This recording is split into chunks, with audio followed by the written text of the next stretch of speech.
Welcome back to SongBuilder episode 4. This time we're going back to the Wavestate and we're going to add on to what we did in the previous episode. So let's have a listen. Episode 1 was our Op 6 with that fabulous synth sound we got there, and then we added some Wavestate guitar, and also from that same performance from the Wavestate we added in some sort of shaker hi-hats and some claps. And then last episode we added in that gnarly bass from the mod wave, which is really nice. And if you remember, I was using some of the real-time controllers there to manipulate that sound in this sequence. So this time we're going to use the Wavestate again, and I found this really nice pattern called Morphing Club Scene. There's quite a lot going on there. So I want to use some of the elements from that. So first of all, I'm going to turn off all the layers apart from layer D, and we've got this nice 4 to the floor kind of kick drum with some other percussion instruments in there as well. I'm not completely happy with that, so I'm going to go across to my editor now and have a look what's going on the layer D. So you can see here we've got 8 different steps in the wave sequence. Step 4 there with that cymbal, I don't really like that, so I'm going to go in and I'm going to look for a different instrument. I'm going to look for a shaker, and I'm going to replace that there, which is really good because you can use the search function there. And then also on step 8 there, that hi-hat open, I don't really like that, so I'm going to replace that with a closed hi-hat actually. So I'm going to go in again and look for my closed hat here.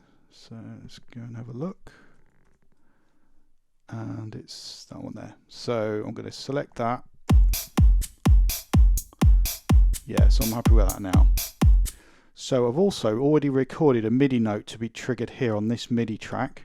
So now if I unmute that track, it automatically triggers it. What that means is that I'm now ready to literally stamp audio into this track here.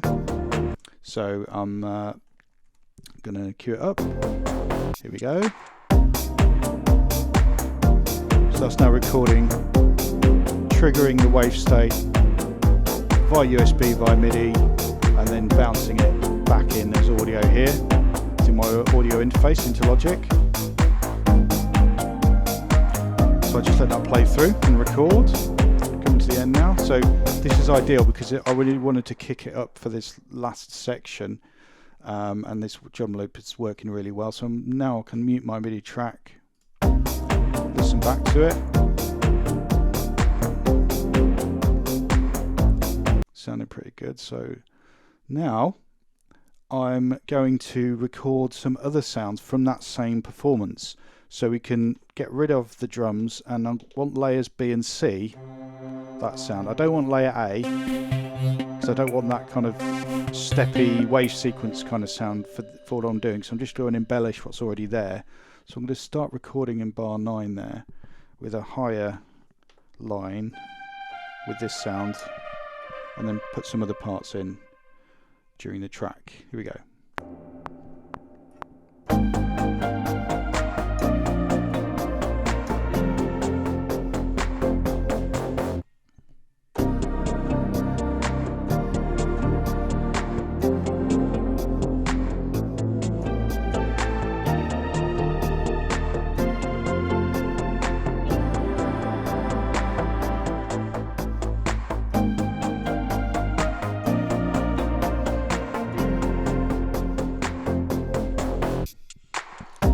So there we go.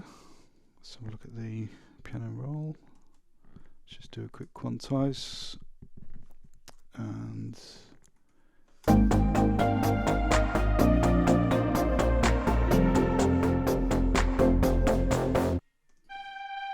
that note there is slightly too early, so it wasn't triggering. So let's put it back. There we go.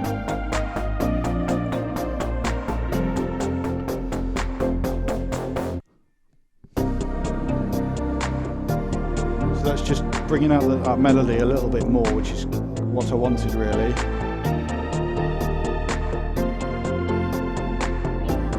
I also wanted to add in a second note here, which is that one.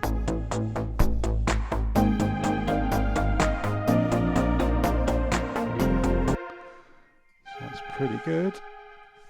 So now we're happy with that. Let's bounce that as audio into this section here. So we need to go to our audio track, arm it here,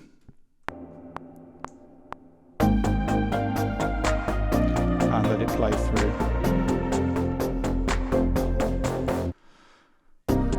So this is making the track naturally build from that initial quite sparse section, and then we've got a little bit more synth layers happening here, and that nice pad there as well.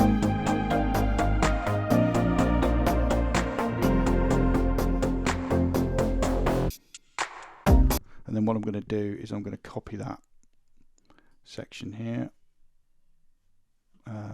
into the last section. So I'm just going to do a cut,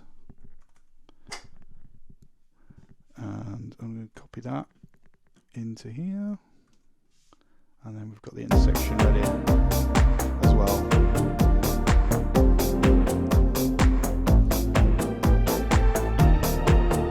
So there we go. So this time we've taken the Wavestate, we've added in some drums, and of course that really nice high synth line to finish off our track. So yeah, join us next time and we'll be putting some finishing touches to this track.